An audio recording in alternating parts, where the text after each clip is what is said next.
Boa noite, gente. Meu nome é Fernando e eu componho o coletivo Flutua, a UJC, a DENEM e também o MUP.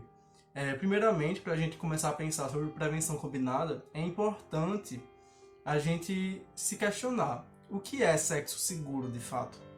O que é o sexo inseguro? Será que existe um jeito de fazer sexo que é seguro e o outro que é totalmente inseguro, como dois opostos assim? Ou será que na verdade é um gradiente em que algumas práticas de algumas formas específicas são mais seguras e outras que são menos seguras? Na verdade é assim, porque sexo não é uma coisa só, uma coisa fixa, parada.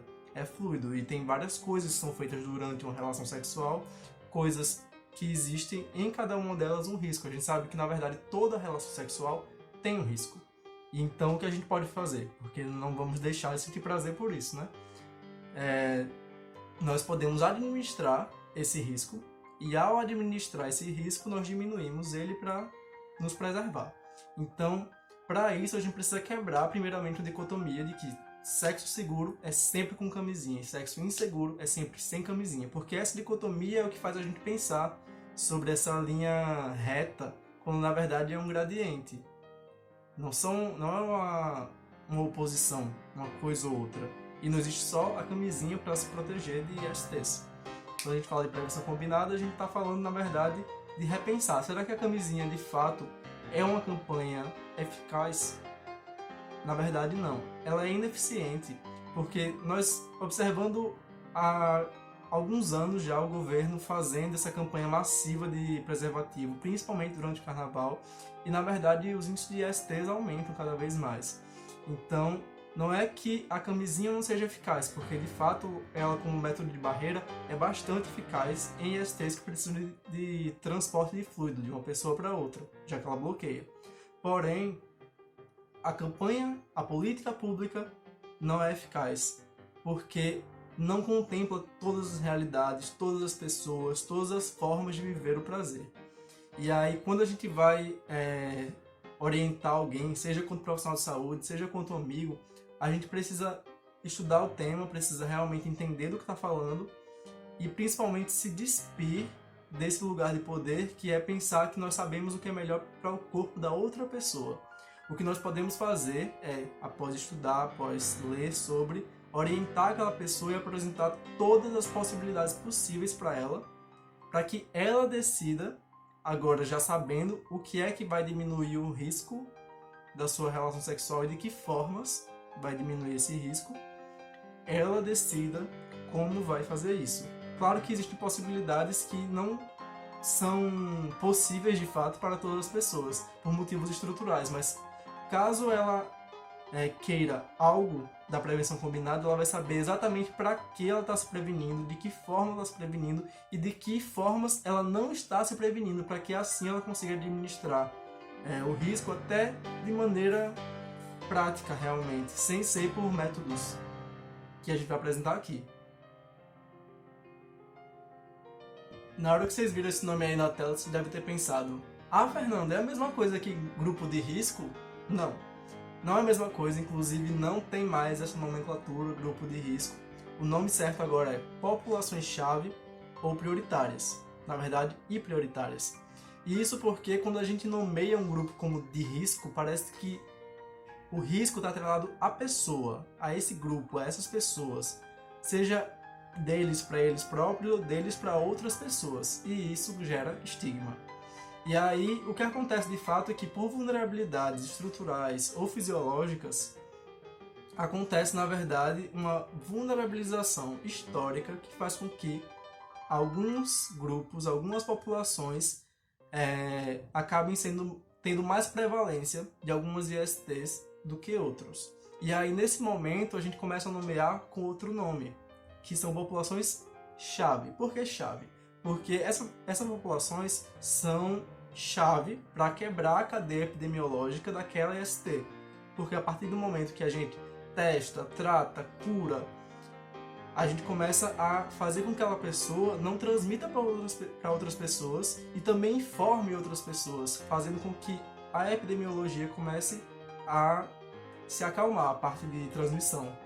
E também são prioritárias porque quando a gente investe nesses grupos, seja com informação, seja com tratamento, testagem, a gente consegue fazer também com que a epidemia diminua. Então são prioritários porque os programas têm que chegar mais rapidamente a essas pessoas e são chave para poder quebrar a cadeia epidemiológica de transmissão. E aí varia de ST para ST. Por exemplo, para HIV são homens que fazem sexo com homens, pessoas trans, pessoas que usam álcool e outras drogas, pessoas privadas de liberdade e também trabalhadores sexuais. Já para hepatite B e C também, mas por exemplo, para hepatite A já são crianças que estão em estado de subnutrição, mas também pessoas que praticam anilíngua, que é o famoso beijo grego. E aí a gente vai falar mais pra frente sobre eles, mas dá pra ver que cada grupo é para um tipo de IST. Cada IST tem suas populações-chave ou prioritárias, e aí a gente tem que estudar como um todo. Esse aqui muita gente fica se perguntando se tem a ver ou não tem a ver com prevenção combinada, mas tem a ver sim. Isso porque ISTs não acontecem só em adultos, mas também em crianças. Por isso é importantíssimo a testagem trimestral no pré-natal, para evitar a transmissão vertical, que é quando a pessoa que está gerando a criança acaba passando uma doença para o bebê. E aí é evitado principalmente sífilis e HIV, que são testados trimestralmente. E no caso da sífilis, por exemplo, caso a mãe passe para o filho, existe a sífilis congênita, que aumenta a mortalidade neonatal. E também tem o HIV, passado, né, de mãe para filho, que além da questão de medicamento, que é um desgaste bem grande, porque quantos medicamentos para HIV vocês acham que existem na forma líquida, que é a mais fácil de dar para uma criança? E mesmo na forma líquida já é um problema para dar medicamento à criança. Então é bem complicada a questão medicamentosa, e também tem a questão de quando a criança envelhecer, chegar na adolescência, quando a sexualidade virar um grande peso na vida dela, como sempre acontece na adolescência, imagina com esse adicional que é o estigma do HIV para esse adolescente, o quanto ele vai ficar confuso se não tiver um suporte emocional, psicológico sobre isso. Então é muito importante para Natal, com testagem trimestral para sífilis e HIV, e para todas as outras doenças, né, que são testadas. Olá, gente. Eu me chamo Jami e eu sou estudante de medicina da UFAL e também faço parte do coletivo Flutua. O próximo tópico sobre prevenção combinada é sobre diagnosticar e tratar as pessoas que vivem com ISTs. Falando primeiramente sobre diagnóstico, é importante que ele seja feito o mais rápido possível e, para isso, é importante que haja uma testagem regular, né? Então, uma testagem que acontece com uma frequência constante e não só depois de alguma situação de risco específica, né? Até mesmo porque nem todas as infecções sexualmente transmissíveis geram doenças, e por isso a mudança na nomenclatura de doenças sexualmente transmissíveis para infecções sexualmente transmissíveis. Algumas infecções são assintomáticas, mas ainda assim elas podem ser transmitidas para outras pessoas. Então, fazendo esse diagnóstico, a gente consegue tanto impedir a progressão da doença, quanto também a transmissão da doença para outras pessoas. E falando sobre o tratamento, mais especificamente sobre o tratamento do HIV, a gente achou interessante falar sobre uma campanha que aqui no Brasil ficou conhecida como I é igual a I, né? Que significa indetectável é igual a intransmissível, né? Hoje em dia, com o tratamento antirretroviral para o HIV, é possível chegar em uma carga viral indetectável, né? Ou seja, a carga viral no sangue da pessoa já está tão baixa, né? O tratamento foi tão bem sucedido que a carga viral ficou bem baixa, e aí ela não consegue mais ser detectada em exames, né?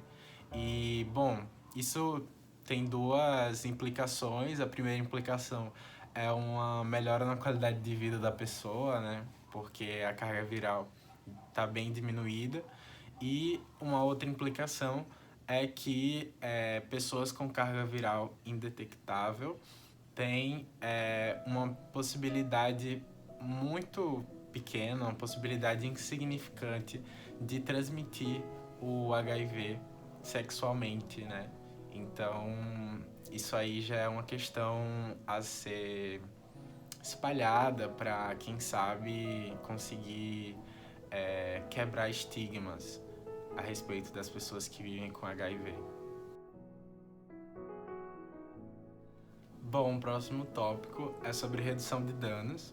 E, bom, primeiro falando um pouco sobre redução de danos, né? A redução de danos é um conjunto de estratégias que são pensadas para atender pessoas que utilizam substâncias como álcool, outras drogas, né? Silicone industrial, hormônios, que é, de certa forma, pensar como essas pessoas podem continuar sendo tratadas e terem cuidados em saúde, mesmo estando utilizando essas substâncias, porque a gente sabe que não é tão fácil assim deixar de usar, nem todas as pessoas conseguem deixar de utilizar essas substâncias, então é importante que haja um aconselhamento com essas pessoas sobre estratégias de tentar diminuir a vulnerabilidade ao risco, né?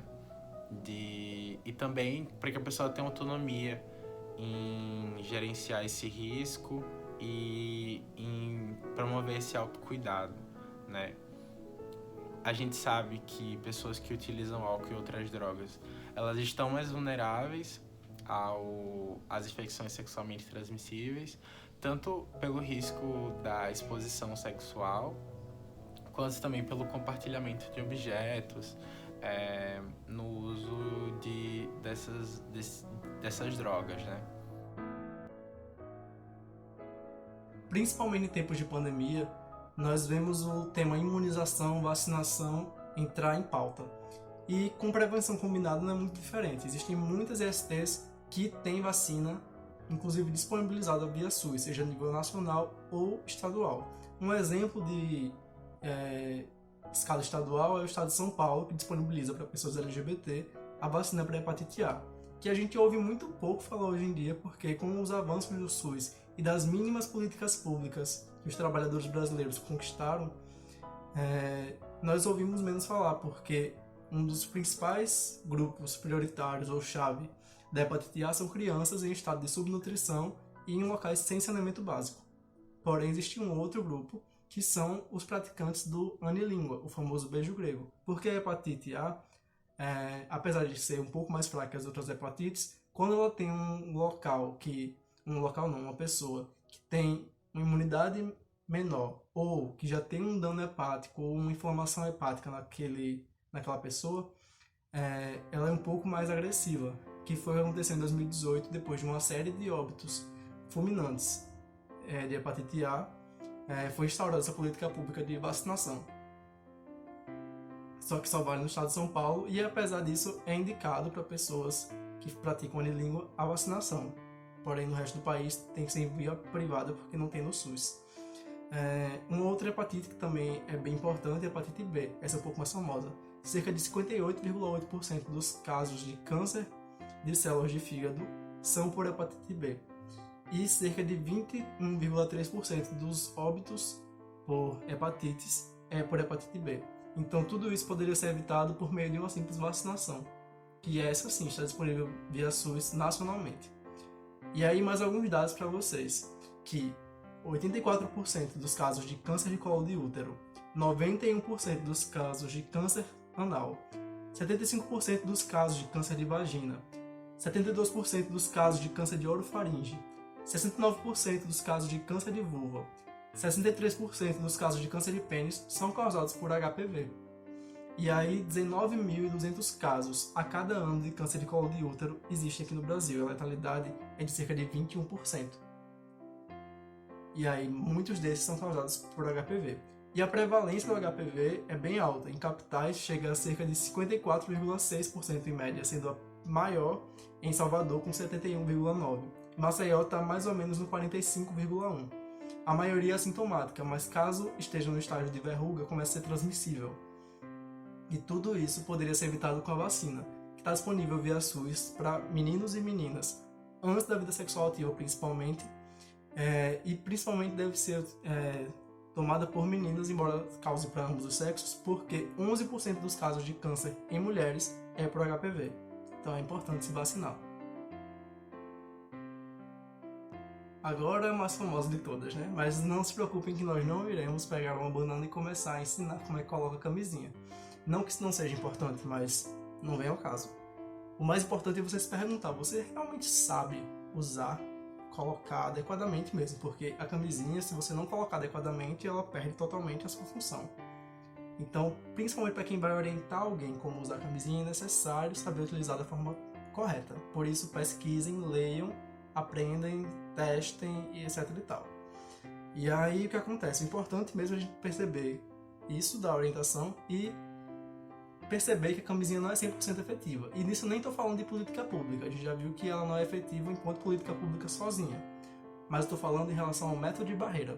Ele é o melhor que tem em relação a fluidos. Mas nem toda a EST é por fluidos. Tem muitas ESTs que são por mucosa, são contato pele-pele, como por exemplo sífilis, HPV.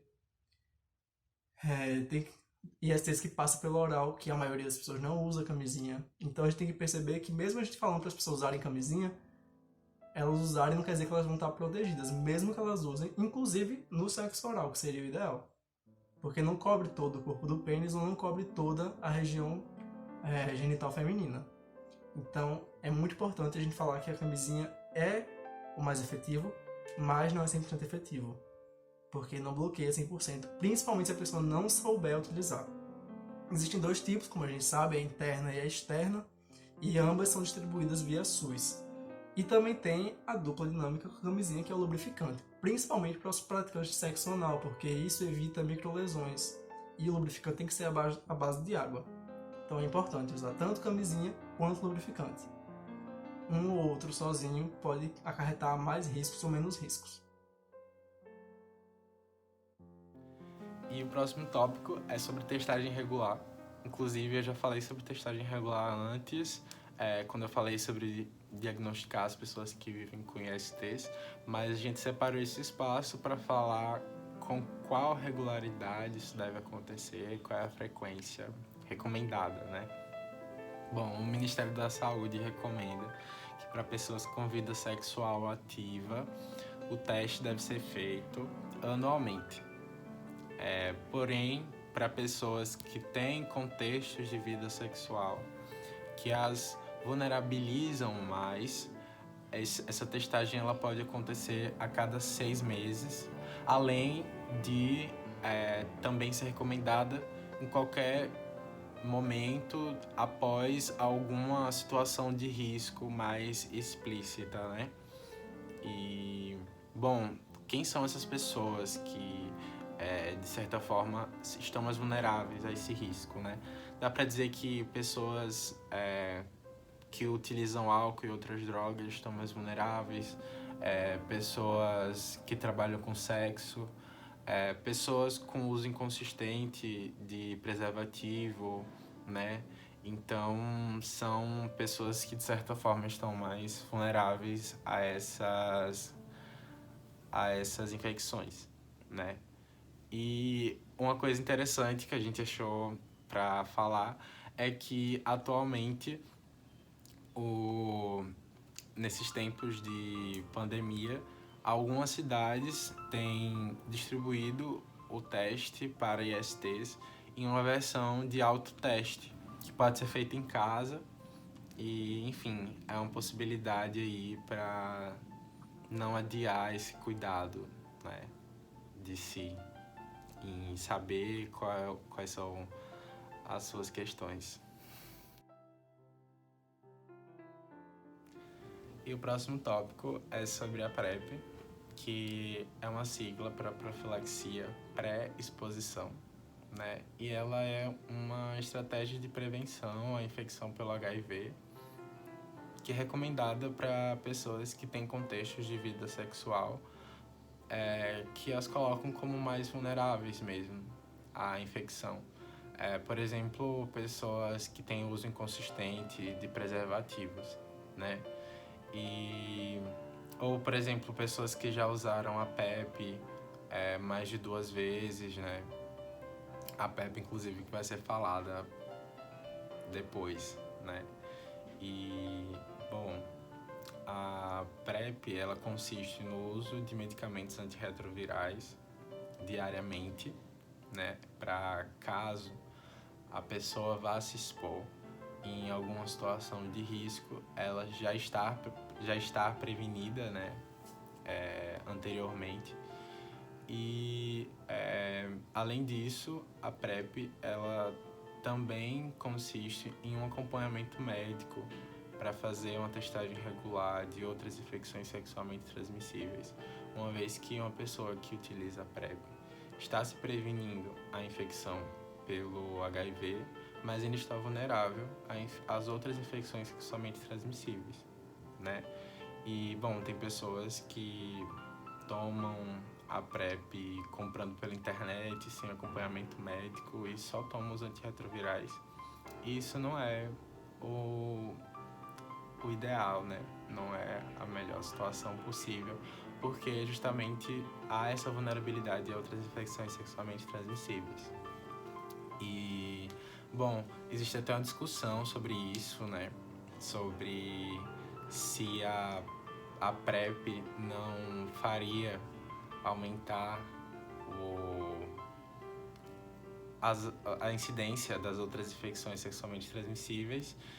Inclusive em São Paulo, quando a PrEP começou a ser distribuída, depois um pouco, né, que a PrEP começou a ser distribuída, foi registrado um aumento nos casos de sífilis. E muitas pessoas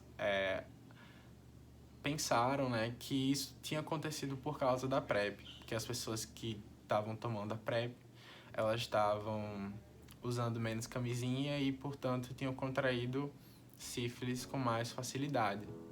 Mas não dá para ter certeza sobre isso, né? Inclusive, tem uma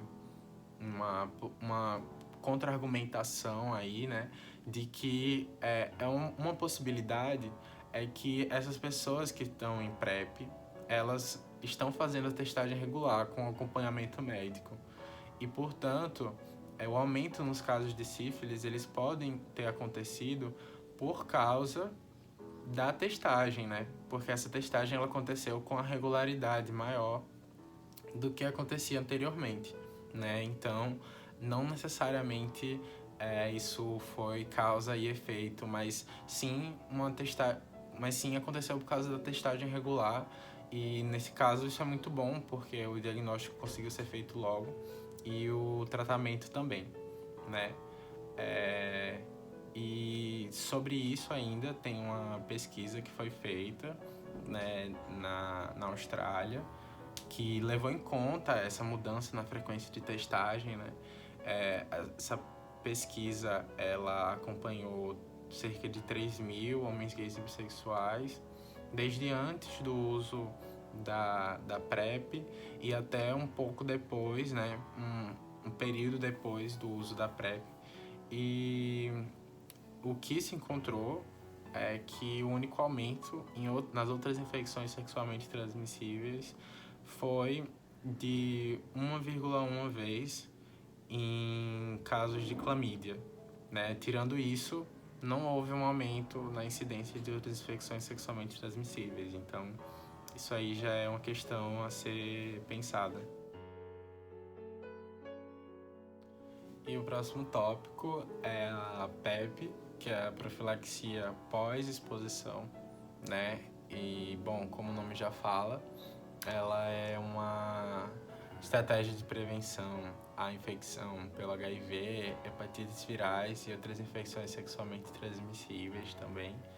E ela consiste no uso de medicamentos antirretrovirais por cerca de 28 dias após uma situação de risco, né? E, bom, que situações de risco seriam essas, né? Casos de violência sexual, algum caso de acidente com algum material biológico, né? Casos de alguma relação sexual desprotegida sem preservativo ou com rompimento do preservativo. E, bom, a PEP ela é considerada, né, uma estratégia de urgência.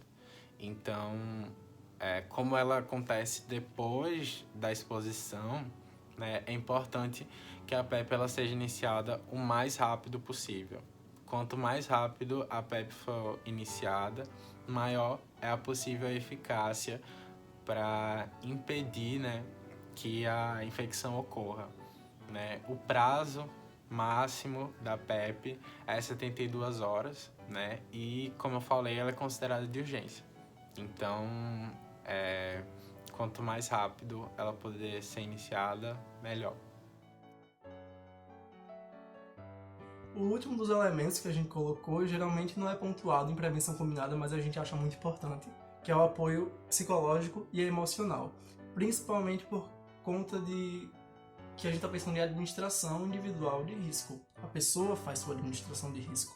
E se a pessoa não estiver bem consigo mesma, mesmo que ela não saiba disso, ela vai administrar bem esse risco, será? Então é muito importante que as pessoas se cuidem psicologicamente. Façam terapia, tentem fazer algum esporte, fazer algum hobby, ter um suporte familiar adequado, um suporte de amigos adequado, saber com quem está, saber sobre si mesmo. Então tudo isso é importante. Quando a gente fala de comunidade LGBT, não dá pra não puxar a sardinha porque o Flutua é um coletivo LGBT, isso se agrava porque as pessoas LGBT têm sua sexualidade estigmatizada desde sempre.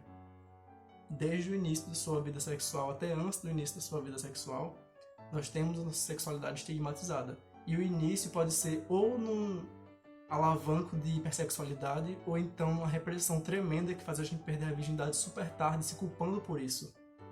Então, nessas pessoas principalmente, é necessário que a gente oriente o cuidado psicológico, mesmo que elas não percebam que precisam disso. E aí, uma outra coisa importante é desconstruir a imagem que terapia é só para pessoas que têm algum problema psicológico diagnosticado. Terapia é para todo mundo deveria fazer. E aí são diversas possibilidades entre hobbies e terapias. O problema é que na sociedade que a gente vive, nem sempre a plenitude desse cuidado é possível. Porém, a gente não pode desistir por isso, né? E, bom, para finalizar essa conversa sobre prevenção combinada, a gente pensou em falar sobre como é interessante essa possibilidade de pensar a prevenção às ISTs para além do preservativo, para além do que é mais difundido no senso comum, né? A gente sabe que nem todas as estratégias de prevenção funcionam para todas as pessoas, por motivos pessoais, individuais, mas também por questões estruturais, por questões de desigualdades, né? E de diferentes acessos, né? Que diferentes pessoas têm na nossa sociedade. Então, é importante que haja um aconselhamento, que haja uma informação que realmente, dentro das possibilidades individuais, dentro do que essa estrutura social nos permite, que a gente consiga fazer uma administração de risco, né? E para que cada um consiga, dentro da sua autonomia, poder promover esse cuidado de si.